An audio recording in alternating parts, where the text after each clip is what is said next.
All right, you guys,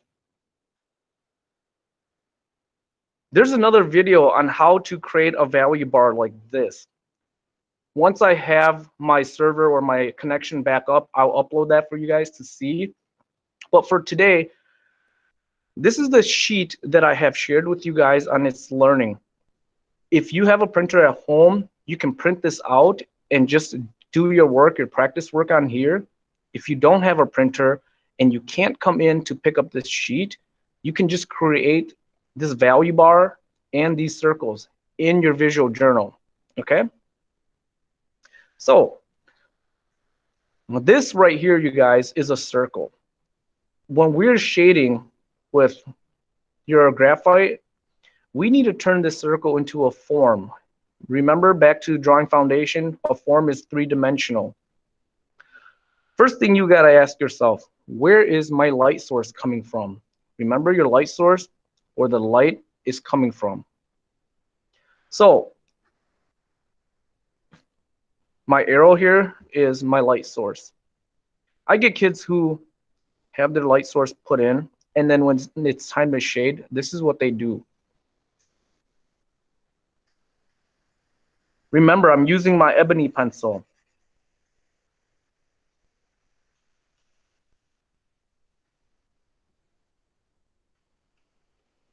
They do that. Mr. Lau, I'm done. Here's my sphere, my three-dimensional form. Even though you've created a nice gradual transition in value all the way across this circle here, or this sphere, because it's very choppy, it's going straight up and down across this circle, it still looks really flat. That's what we don't want to do, okay? So not the right way. When it's time to shade, I get kids who do this. Finger. They take their fingers and they blend, or they try to soften those transitions.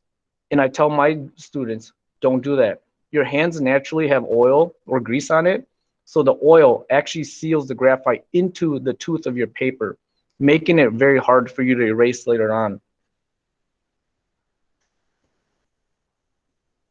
You'll still see graphite stuck in there, so don't use your finger. So now, this is what you need to do when you're shading or creating this sphere. Pick your light source. Here it is. Now, you don't have to do this, but for the sake of this demo, I'm going to show you. Back in Drawing Foundation, we talked to you guys about cross contour lines, those imaginary lines that wrap around a form. And we said, hey, lightly, you know what? Let me use this pencil. You're going to create these imaginary lines or circles that wrap around this sphere. I even had my students do this. Draw the lines that wrap around the sides and all the way to the top. Can you guys see this? Okay. I'll leave this here for this demo, but you don't have to draw this. The point of these cross contour lines is to get you thinking about that form. So now it's time to shade. Light is coming from here. So this guy here, the top of my circle here, is going to be its lightest area, the highlight. Down here is going to be my darkest. So then what I'm going to do is I'm going to shade.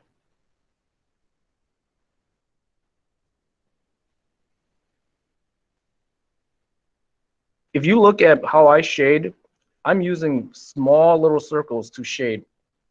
The reason why I use little circles is because when it's done, when I'm done shading, people won't see the really harsh line mark that I'm making.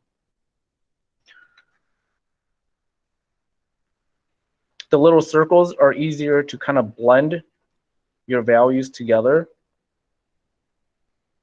So this is my darkest value. Then I'm going to go over here, create a lighter value.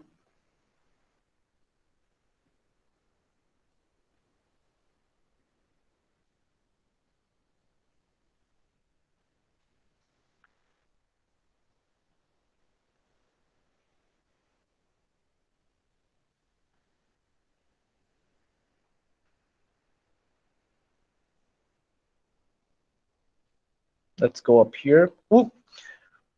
Because I'm working with graphite, notice how I'm going to be sliding across my sphere. And I really don't want to do that because my palm is going to end up dragging a lot of the graphite.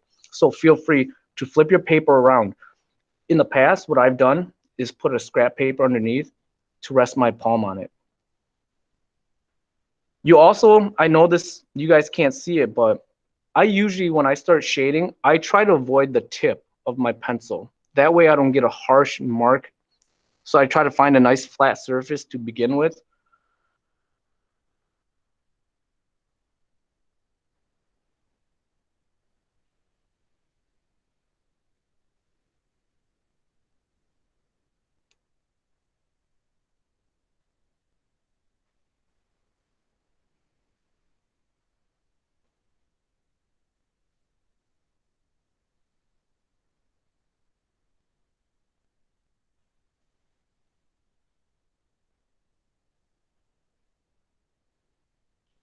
I'm not sure if you guys can see in the video here, but as I'm creating my small little circles here, as I overlap each layer, I'm getting this really weird transition. I'm almost like double dipping on a little area. So what I do to eliminate that is I just go back over to that same spot, blend some more or shade some more. That'll kind of soften that transition up a little. Right here is where I'm really noticing it.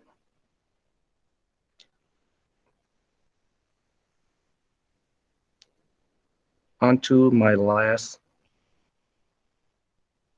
value here. Now, if I was taking my time, my little circles here would be much smaller and a lot tighter. So, all right, at this point, I don't know if my values are good enough. Are my transitions soft enough?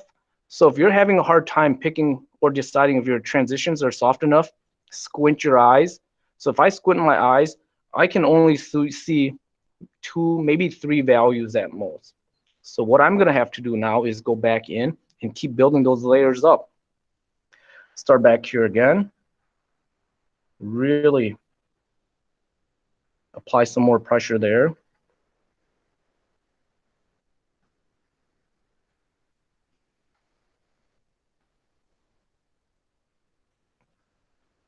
Transition.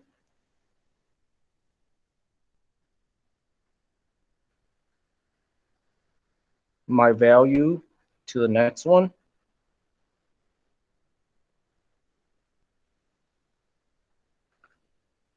As I'm shading around my form here, I'm always thinking, being mindful of those cross contour lines, the imaginary lines that run through my object or my form.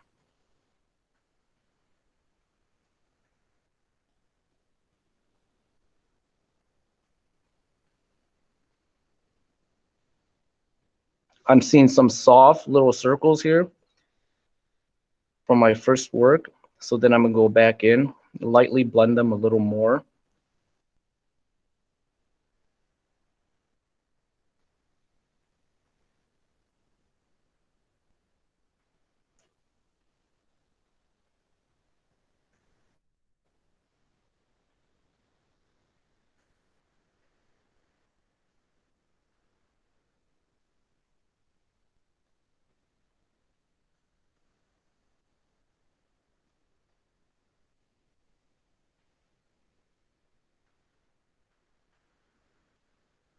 In drawing foundation, one of the shading techniques that Pat and I showed you guys and shared with you guys was contour shading. Remember how we kind of drew or we shaded in the direction of the form? There's nothing wrong with shading like that. It works. But if you really want it to look realistic, you want to stick to the small little circles here. And gradually blend and layer your values all together. My sphere here looks pretty good to me. I don't know what you guys are seeing from your end. How does it look? Are my transition pretty consistent all the way across? Okay. So let's say I'm done. I've created a pretty nice consistent sphere. My values are nicely done. It's time to go in and clean up the lines here. I'm gonna go do that. It's time to blend it together. Back to the first what not to do. Remember how I used my fingers?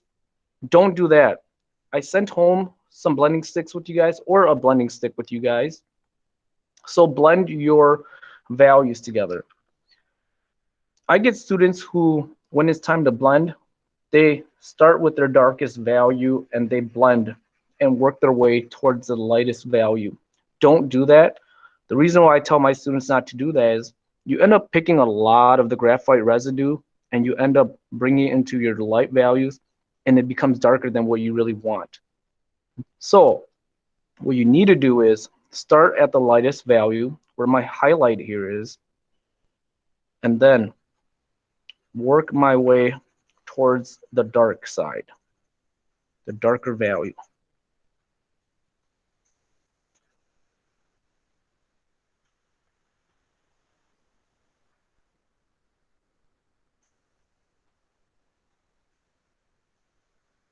Still sticking to that nice round motion.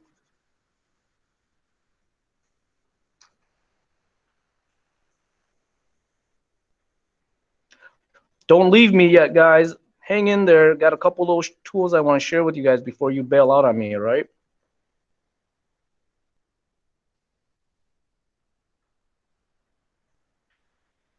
So as I'm wrapping up my blending here, my transitions, I'm noticing that it's a little choppy in some spots. So maybe I'll clean up my blending stick off to the side here. You don't want to do this on your final drawing, by the way. Don't clean it on your final drawing paper. Okay, so take it over here. Just lightly float above my sphere here.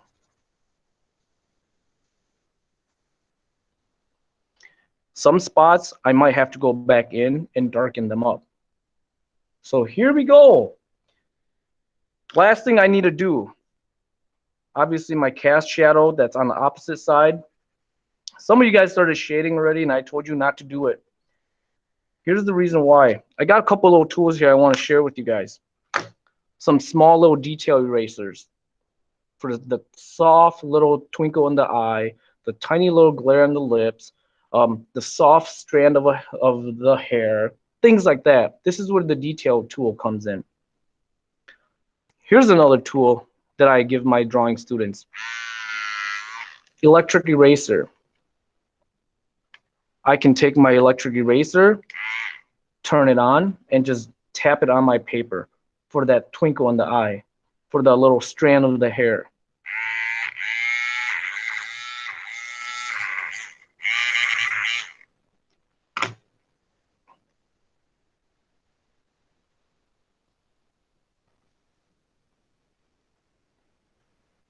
The reflective light on the backside of my sphere here.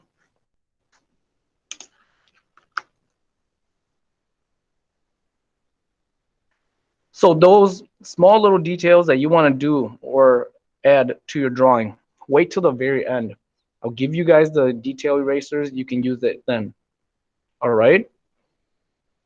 Any questions for me? No questions.